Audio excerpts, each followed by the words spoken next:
Hi guys, and welcome to a We Game Together How to Play. We're Randy and Ellen, and today we're taking a look at this bag building worker placement game, Resurgence, by Half a Kingdom Games. Resurgence plays 1 to 4 players, ages 14 and up, in about 60 to 90 minutes.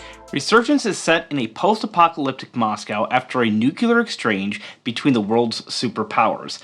Resources are scarce and mutants roam the city. Those that are still living are huddled together in the ruins of old cities, trying to survive. In Resurgence, you'll score victory points by undertaking missions, rescuing survivors, and building up your compound. The player with the most victory points wins. Please note, boards and tokens in this video are in prototype form and their final appearance may change slightly. Alright, now let's take a look at the setup. First, put the main board in the center of the play area. Shuffle the survivor cards and place them above the main board. Reveal a number of survivors face up based on player count. We'll be setting up for a 3-player game, so 5 cards will be drawn. Separate, then shuffle the directive cards into A and B deck. Draw 1 card from each deck and return the rest to the game box. Directive cards are scored at the end of the game if the conditions on the card have been met. Take the event card deck and set aside the card titled The Beginning. Shuffle the remaining cards and place 5 cards face down in a stack, then place the beginning card face up next to the stack. Also, place the event token nearby. This token will mark locations on the board that coordinate with some of the events to help remind you when those events are active. The event deck also doubles as a game timer, so there will be 6 events over the 6 rounds of the game. Randomly determine the starting player and give them the first player token. Take the mutant cards, and if playing with less than 4 players, remove the blank icon mutant card with the 4-player symbol. Shuffle these cards and place them near the main board. Reveal 1 mutant in a 3 to 4 player game and 2 mutants in a 2-player game. Then place a mutant token in each zone of the revealed districts. Shuffle the basic mission cards and place them next to the main board. Reveal a number of cards based on the player count. In our 3-player game, we reveal 4 cards. In the same way, shuffle and reveal the advanced missions. Take all the tokens of your player color and place the corresponding tokens on the leadership track, victory point track, critical supplies track, and compound level. Place a fuel, food, and parts token on the 0 space of your compound board. Take 9 random rubble tokens and place them on the spaces of your compound board, leaving the checkpoint room uncovered. Shuffle the hero and starting mission cards and reveal a number of each equal to the player count plus 1. Return the rest to the box. In reverse player order, each player will pick 1 of each card and place the mission in one of your 3 slots, and your hero near your board. Separate your survivor tokens by type and place all of your laborers and your hero in your bag. You can acquire the rest of the tokens throughout the game. Now, take your screen and place it in front of your assignment board. The tokens you assign to this board on your turn are kept hidden from other players. The final step for setup is the Salvage card draft. If this is your first game, you may want to skip the draft and simply start with 1 of each food, fuel, parts, ammo, and med, then select 1 specialist to add to your draw bag. On subsequent games, we recommend trying out the draft. Shuffle the salvage cards and deal 4 to each player. Players simultaneously pick 1 card to keep and pass the rest clockwise, continuing doing this until you have 3 cards in hand and discard the final 4th card. All players can now reveal their 3 cards and advance the appropriate tokens on the resource and critical supplies track. If a specialist survivor is pictured, take the appropriate tokens and place them in your bag. Resurgence is played over 6 rounds with 4 steps per round. The first step is planning.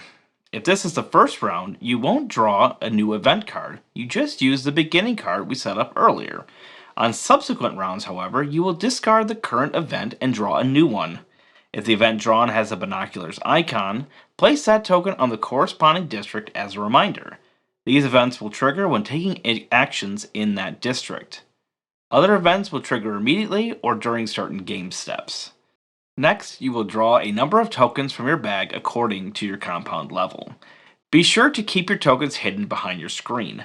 On level 1, draw 4 tokens, levels 2 and 3, 5 tokens, and at level 4, you'll draw 6 tokens.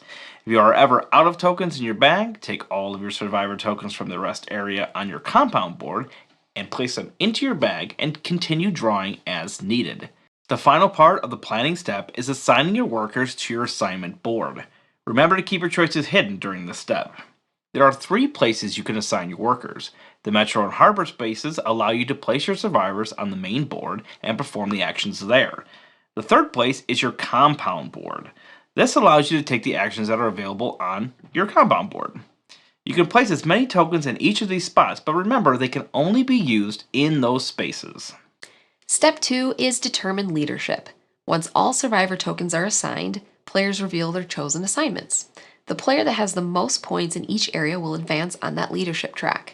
The values of each token are as follows. Your basic laborer tokens are 1 point, any of the 3 specialists are 2 points, and your hero is 3 points. The player with the highest value, or players that are tied for the highest value, will advance 1 space on the corresponding track. However, if all players are tied, no one advances. If there's only one player with the highest value and they have a value of 4 or more, that player will advance 2 places. Do this for all 3 areas. Whenever a player's token lands on or crosses over an icon, that player will take the award immediately. For example, players A and B have a total of 3 leadership each, and player C has 2 in the metro area. Players A and B each advance 1 space on the metro track. In the harbor area, player C has a total of 5, player A a total of 4, and player B 3. Player C has a higher value than all the other players and has a total value of 4 or more, so they will advance 2 spaces on the harbor track. Player C also lands on the fuel icon and immediately receives an award of 1 fuel. Finally, in the compound area, all players are tied with a value of 1. Since all players are tied, no one advances on the compound track. There's one icon on these tracks I'd like to point out specifically. This icon here is called Retire Survivor. When you get this award, you're able to remove one of your survivor tokens from the game. You can remove any token you want, but your best option is to get rid of the laborer tokens, as these are the least valuable. Additionally, removing these tokens from your pool allows your pool of tokens to become better and more efficient overall.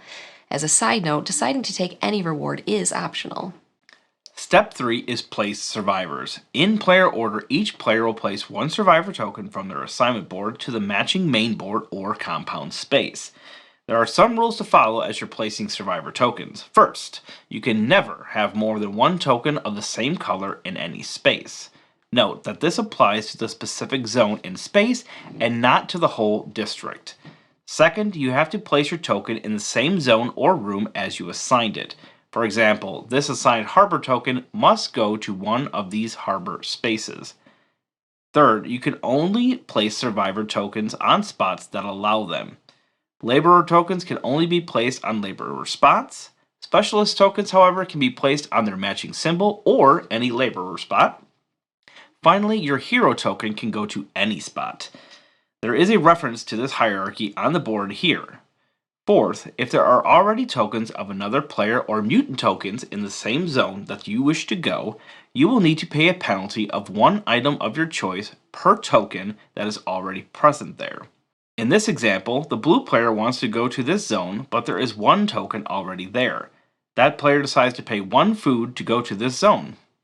Fifth, if you cannot or do not wish to place a survivor token to a space, you must place that token in your rest area, and then you'll gain 1 food.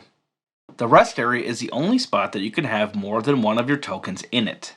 Please note, placing tokens in your rest area will not trigger your survivor cards, but we'll talk more about that later in this video. Once you are out of tokens, you must pass. Once all players have passed, you'll move on to step 4.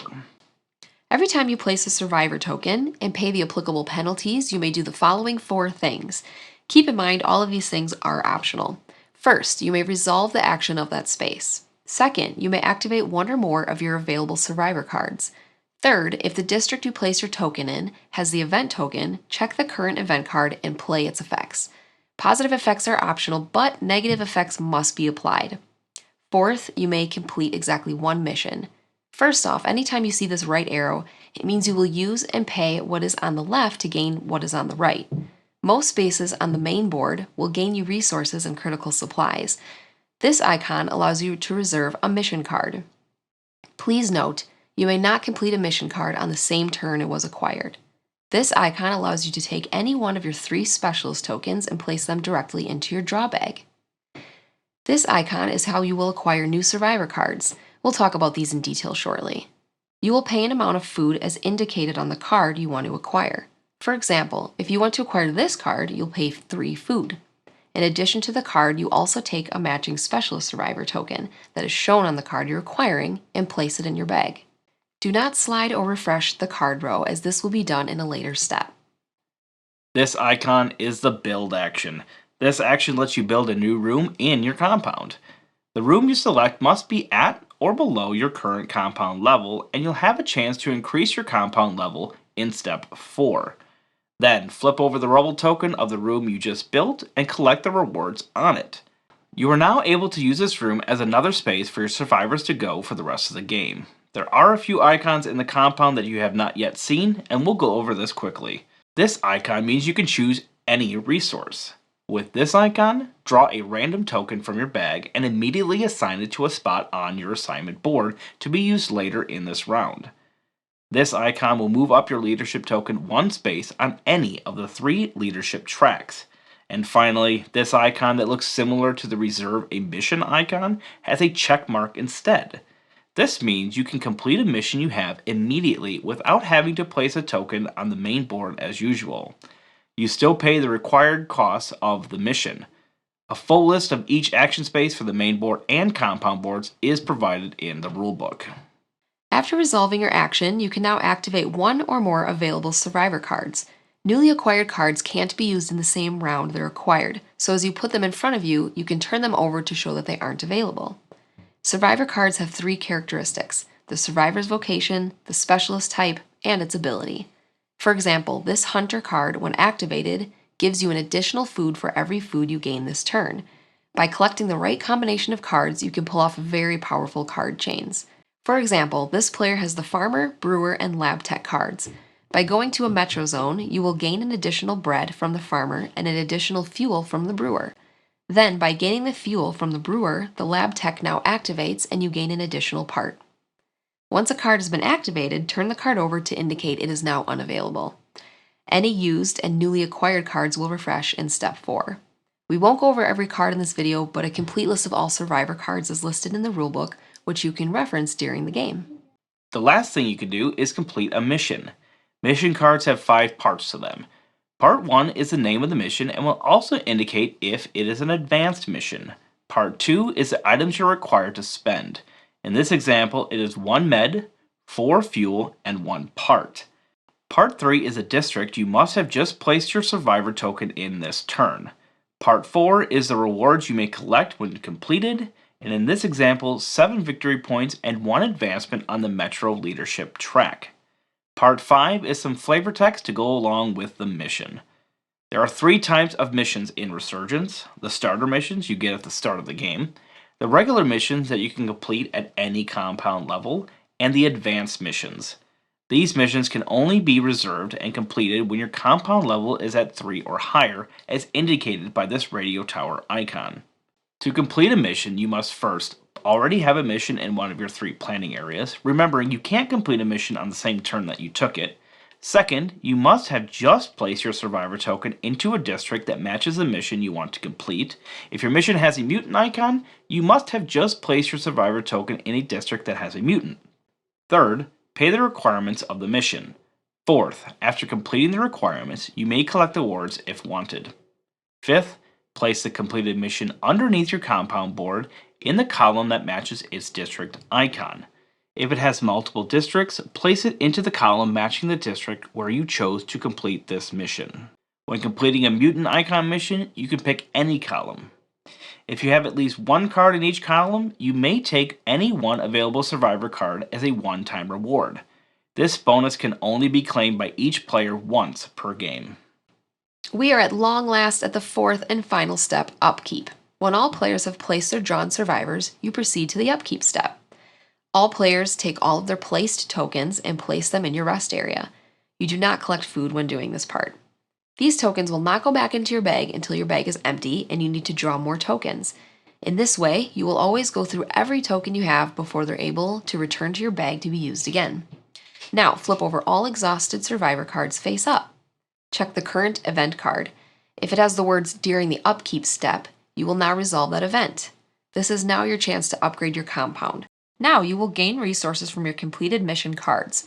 For each completed mission, you will receive one of the resources shown in that mission's column. For example, in this column, you can choose one fuel or one food. You can choose the same or a different resource for each completed mission card in this column. One of the most important aspects of upgrading your compound is getting to level 3, as this is when you can start taking advanced missions, and this is also the level you need to hit to even qualify for scoring the directive endgame point cards. To increase your compound level, you need to have a minimum amount of ammo and meds, and then pay the amount of fuel and food. You can upgrade your compound multiple steps at once as long as you have the correct minimums and total amount of fuel and food to spend. In this example, to upgrade to level 2, you must have at least 3 med and 3 ammo, remembering that you won't pay this amount, it's just a prerequisite. Then pay 2 food and 1 fuel. Following the same example, if you want to increase your compound level 2 levels to level 3, you'll have to have at least 5 med and 5 ammo. Then pay the total amount of fuel and food for those 2 levels, which is 1 plus 2 fuel for a total of 3, and 2 plus 2 food for a total of 4. It's important to note that you can never go down in compound levels, even if your med or ammo tracks fall below the compound levels threshold. Next, if there are survivor cards in either of the last 2 spaces, discard them and slide the remaining cards over and refill the empty spaces from the deck. Now refill any missing standard and advanced mission cards. Discard any current mutant cards and flip over any new ones and move the mutants as necessary, keeping the same rules as the setup. 1 for a 3 to 4 player game and 2 for a 2 player game. If the mutant card shows a no symbol, no mutants will be placed in this round. If you ever run out of cards, shuffle the discarded cards to form a new deck and draw from them. Finally, pass the first player token clockwise and start the next round. The game ends after round 6, and you'll still complete the upkeep step to earn any bonuses from missions and have an opportunity to increase your compound level. On top of all the scoring you've racked up during the game, such as completing mission cards and building rooms in your compound, you'll earn endgame victory points as well. Gain VP from your highest scoring compound level, which is 0, 2, 5, or 9 points. Gain VP for your remaining ammo and med tracks. For example, this player has 9 ammo left, which is just enough to earn 4 VP. They also have 12 meds left over, which is 1 short of the needed 13 to get 6 VP. Therefore, they will only receive 4 VP for having at least 9. Now, you will gain VP by adding up your remaining food, fuel, and parts together and dividing the result by 3, rounding down. Here, we have a total of 17 resources left. Dividing that by 3 and rounding down, you'll receive 5 points. Now, evaluate the 3 leadership tracks. For each track, the first player receives 7 VP, second receives 4 VP, and third receives 2 VP. If any tracks are tied, each tying player receives the next lower amount of VP. For example, in a 4-player game, these 2 players are tied for second place. They will receive 2 VP each, as this is the next level lower, and then the last player on the track will receive 0 points, as they're in third, and the next level lower than that scores 0. Finally, evaluate the directive cards. Remember, to even be eligible to score these cards, your compound level needs to be at least at level 3. There is a full list of directive cards in the rulebook, but here is an example of one of them. There are 4 parts to these cards. Part 1 is in the name. Part 2 shows the radio tower symbol and reminds you that your compound level needs to be at level 3 or higher. And Part 3 is the scoring condition. On this card, you will score points based on how many food you have left over. 7 points for 8 leftover food, 4 points for 6 food, and 2 points for 4 food. Part 4 indicates the card number and deck. This card is from deck A. Whichever player has the most victory points wins. In case of a tie, the player with the highest total leadership value is the winner. If there is still a tie, there is a final tiebreaker, and that is the player who was last in turn order during the last round. Alright guys, you now know enough to play your first game of Resurgence. The rulebook has full details of the cards and action spaces from the main board and compound boards for your reference. Feel free to drop a comment below to ask any questions you may have about Resurgence, and we'll do everything we can to get you the answers. Alright all, this has been a We Game Together How to Play. Please remember that the product shown in this video is a prototype and some of the final design elements may change. I'm Randy. I'm Ellen. And thanks for watching.